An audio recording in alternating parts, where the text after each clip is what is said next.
రాక్షస రాజ్యం నడుస్తుంది. నల్గొండలో కమిషన్ల రాజ్యం నడుస్తుంది. నల్గొండలో అధికారాన్ని అమ్ముకొని డబ్బులు పోగు చేసుకునే రాజ్యం నడుస్తుంది. దీనికి అంతటి కూడా కోమటిరెడ్డి వెంకటరెడ్డి ఎమ్మెల్యేగా మంత్రి అయి ఆయనకు సంబంధించినటువంటి రైట్ టు లెఫ్ట్ మధ్యలో మీడియం ఇదివరకు ఉన్న మాజీ పిఏ ముగ్గురు కలిసి ఈ నల్గొండని మరి చివరికి ఇంకొక 2 ఏళ్లలో నల్గొండలో ఉన్నటువంటి ఆస్తులన్నీ కూడా అమ్మేసి మరి డబ్బులు చేసుకోవాలనే ఆలోచనతో ఇలా కోమటిరెడ్డి వెంకటరెడ్డి బృందం ఉంది అని మరి ఈరోజు లాస్ట్కు చివరికి వాళ్ళ దహర్తి ఎంతవరకు వచ్చిందంటే పేద ప్రజలకు కేసీఆర్ గారి నాయకత్వంలో కట్టినటువంటి డబల్ బెడ్రూమ్లను కూడా అమ్ముకొని ఒక్కొక్క దాని మీద 3 లక్షలు 4 లక్షల రూపాయలు క్యాష్ చేసుకునే వరకు వాళ్ళ దాటి తీరలేదు అనేది నిన్న జరిగినటువంటి డబల్ బెడ్రూమ్లో పంపకం ఏదైతుందో మరి అక్షరాల రుజువు చేస్తూ ఉంది. మరి దానిపైన మరి అదేవిధంగా నల్గొండలో మున్సిపాలిటీకి సంబంధించినటువంటి కార్పొరేషన్కి సంబంధించినటువంటి అభివృద్ధి కార్యక్రమాల మీద మరి ఇవాళ నల్గొండ ప్రజలు ఏ విధంగా ఆవేశపడుతున్నారో నల్గొండలో ఉన్నటువంటి ప్రతి 48 వార్డులకు సంబంధించినటువంటి కాంగ్రెస్ గెలిచినా, బీజేపీ గెలిచినా, బీఆర్ఎస్ గెలిచినా, కమ్యూనిస్టులు గెలిచినా, ఎవరు గెలిచినా ప్రతి కుటుంబం ఆలోచనలో పడింది.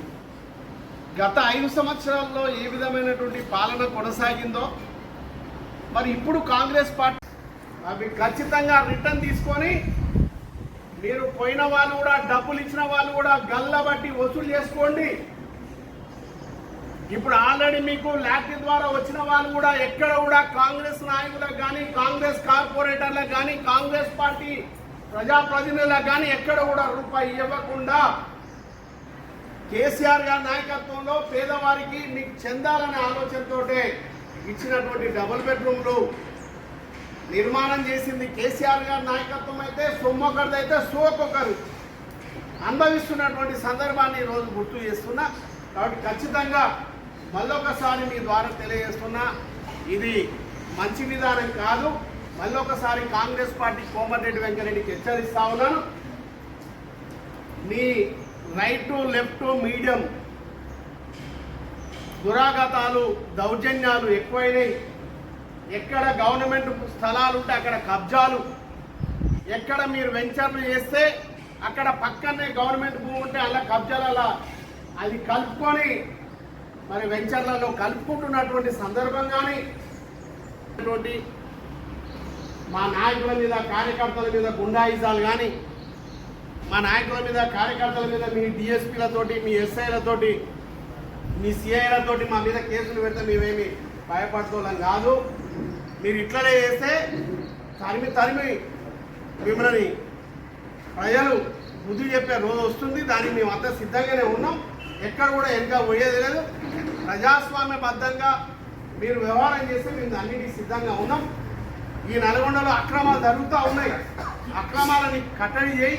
నీ రైట్ టు లెఫ్ట్ మీడియం వీటిని కంట్రోల్ చేసి ఈ నల్గొండ ప్రజలకు ఇబ్బంది కాకుండా నల్గొండలో ఉన్నటువంటి గవర్నమెంట్ భూములని కాపాడి భావి భారత పౌరులకు ఉపయోగపడే విధంగా, ఈ నల్గొండ ప్రజలకు ఉపయోగపడే విధంగా మరి ఈ యొక్క నల్గొండకు రక్షణగా మనం అందరం ఉండాల్సినటువంటి అవసరం ఉందని మీ ద్వారా తెలియజేసుకుంటూ, ఈ డబుల్ బెడ్రూమ్లకు సంబంధించినటువంటి ఏవైతున్నాయో 241కి సంబంధించినటువంటి ఇంటూ 3 లక్షల రూపాయలు ఎవరైతే తీసుకున్నారో దాన్ని మళ్ళీ రీఎంక్వైరీ చేసి కలెక్టర్ గారు రీఎంక్వైరీ చేసి ఎమ్మడే మళ్ళీ అవన్నీ కూడా ప్రతి వాడికి ఎన్ని వస్తాయో అన్నీ అక్కడే మళ్ళీ లాటరీ తీసి పేదవాళ్ళకి ఇవ్వాలని కూడా కలెక్టర్ గారికి తెలియజేస్తున్నా. మీరు చేయకపోతే ఎవరైతే డబుల్ బెడ్రూమ్ కావాలని కోరుకుంటున్నారో వాళ్ళందరి సమక్షంలోనే, వాళ్ళ అప్లికేషన్లు ఎవరైతే పెట్టినో వాళ్ళ సమక్షంలోనే ఆ వార్డులో ఉన్నటువంటి ఎన్ని డబుల్ బెడ్రూమ్లు వస్తే అన్ని ఇళ్లకు ఎవరైతే కావాలని ఎవరైతే పేద వర్గాలు ఉన్నారో వాళ్ళ దగ్గర నుంచే వాళ్ళ ద్వారానే డ్రా తీసి లిస్టు సెలెక్షన్ చేసి ఆ రోజు ఆర్టీఓ కానీ మున్సిపల్ కమిషనర్ కానీ తర్వాత అప్పుడు ఉన్నటువంటి కౌన్సిలర్లు కానీ మరి అదేవిధంగా అఖిలపక్షానికి సంబంధించినటువంటి నాయకులు కానీ అందరి సమక్షంలో వేల మంది సమక్షంలో డబుల్ బెడ్రూమ్లకు సంబంధించినటువంటి డ్రా జరిగింది. ఆ లిస్టే ఫైనల్ చేసినాం. కానీ ఎక్కడ కూడా ఎమ్మెల్యేగా ఉన్నాని లేకపోతే అధికారంలో ఉన్నాని లేకపోతే మేమే నిర్మాణం చేసినాం కాబట్టి మా ఇష్టం ఉన్న వాళ్ళకి ఇస్తా అని కానీ ఎక్కడ కూడా మా ప్రమేయం లేకుండా ప్రజాస్వామ్యబద్ధంలో పేదవారికే చెందాలి అని ఆలోచన చేసి డ్రా తీసినటువంటి సందర్భాన్ని మీకు గుర్తు చేస్తా ఉన్నాం. దగ్గర 431కి సంబంధించినటువంటి ఇండ్లు ఆ రోజు డ్రా చేస్తాం.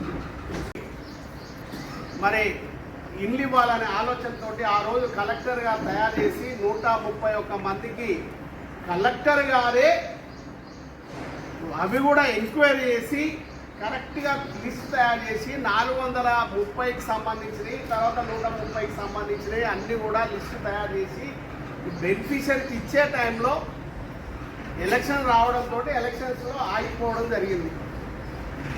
ఈ ప్రభుత్వం వచ్చిన తర్వాత 3 ఏళ్ల నుంచి దాన్ని జరిపి జరిపి జరిపి జరిపి బేరం చేసుకొని చేసుకొని చేసుకొని చేసుకొని ఒక్కొక్కరి దగ్గర 3 లక్షలు 4 లక్షలు డబ్బులు వసూలు చేసుకొని అందులో నిన్న నిజమైనటువంటి లాటరీదారు వచ్చినటువంటి వారికి 300కు పైగా కూడా ఇవ్వలే. ఇంకా దగ్గర 240కి సంబంధించినటువంటి ఏవైతే కలెక్టర్ గారు కానీ తర్వాత ఆ డ్రాలో తీసినటువంటి వాళ్ళకు కూడా క్యాన్సల్ చేసి 241కి సంబంధించినటువంటి డబుల్ బెడ్రూమ్లని ఒక్కొక్కటి రైట్ టు లెఫ్ట్ మీడియం ఈ ముగ్గురు కలిసి ఒక్కొక్కటి 3 నుంచి 4 లక్షల రూపాయలకి డబుల్ బెడ్రూమ్లను అమ్ముకోవడం జరిగింది. దానికి సంబంధించినటువంటి అఖిలపక్షాలకు సంబంధించినటువంటి వివిధ పార్టీలు కూడా దాని మీద హెచ్చరికలు జారీ చేసి కలెక్టర్ గారి దృష్టికి కానీ ఆర్డీఓ గారి దృష్టికి కానీ కమిషనర్ గారి దృష్టికి కానీ తీసుకుపోయినటువంటి సందర్భంలో ఏది జరిగినా ఒకవేళ మీరు ఇవ్వాలనుకుంటే మీరు ఖచ్చితంగా మళ్ళీ డ్రా చేసే వార్డుకు 2, 3, 4 వస్తే అవి మళ్ళా వార్డులలో పేద వర్గాలకు సంబంధించినటువంటి వారికి డ్రా ద్వారా ఇవ్వండి అని అందరూ కూడా మెమోరం ఇస్తే కలెక్టర్ గారు అధికారులు కమిషనర్ గారు ఎవరి మాట వినకుండా నిర్బంధంగా నిన్న కోమటిరెడ్డి వెంకరెడ్డి ద్వారా డబుల్ బెడ్రూమ్లకు సంబంధించినటువంటి పత్రాలను ఇవ్వడం జరిగింది.